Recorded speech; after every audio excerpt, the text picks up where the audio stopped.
সব সময় কি রুটি পরোটা খেতে কারোর ভালো লাগে? তো মাঝে মধ্যে এই স্টাইলে ডিম পুরি বানিয়ে দেখতে পারেন, খেতে কিন্তু ফাটাফাটি লাগবে।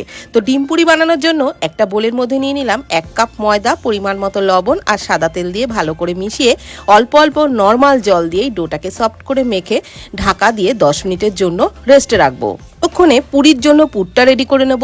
একটা সিদ্ধ আলু গ্রেট করে নিচ্ছি, একটা সিদ্ধ ডিম ছোট ছোট টুকরো করে কেটে নিচ্ছি। এবারে ওর মধ্যে দিয়ে দেবো পেঁয়াজ কুচি, কাঁচা লঙ্কা কুচি, ধনেপাতা কুচি, পরিমাণ মতো লবণ, একটু ভাজা মশলা, জিরে ধনে শুকনো লঙ্কা শুকনো খোলায় ভেজে গুঁড়ো করে নিয়েছিলাম সেই ভাজা মশলাটাই দিলাম, আর দিয়ে দিলাম একটু গরম মশলার গুঁড়ো। সমস্ত কিছু খুব ভালো করে মিশিয়ে নিলাম।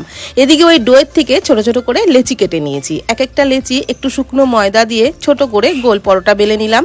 মাঝখানে ওই পুরটা বেশ খানিকটা পরিমাণে দিয়ে মুখটা খুব ভালো করে বন্ধ করে এক্সট্রা বাড়তি অংশটাকে সরিয়ে দিলাম। তো এইভাবে একটু চেপে চেপে ডিম পুরিগুলো বানিয়ে নিলাম। এইবার আরেকটি পাত্রের মধ্যে একটা ডিম ফাটিয়ে নিচ্ছি। ওর মধ্যে পরিমাণ মতো একটু লবণ, সামান্য লঙ্কার গুঁড়ো আর চাট মশলা দিয়ে খুব ভালো করে ফেটিয়ে নিলাম। এইবার এক একটা করে ডিম পুরি ওই ডিমের গোলায় ডুবিয়ে ফ্রাইং প্যানে সাদা তেলের মধ্যে দিয়ে দিলাম। উল্টে পাল্টে বেশ লালচে করে ফুলকো ফুলকো ডিম পুরিগুলো ভেজে নিলাম।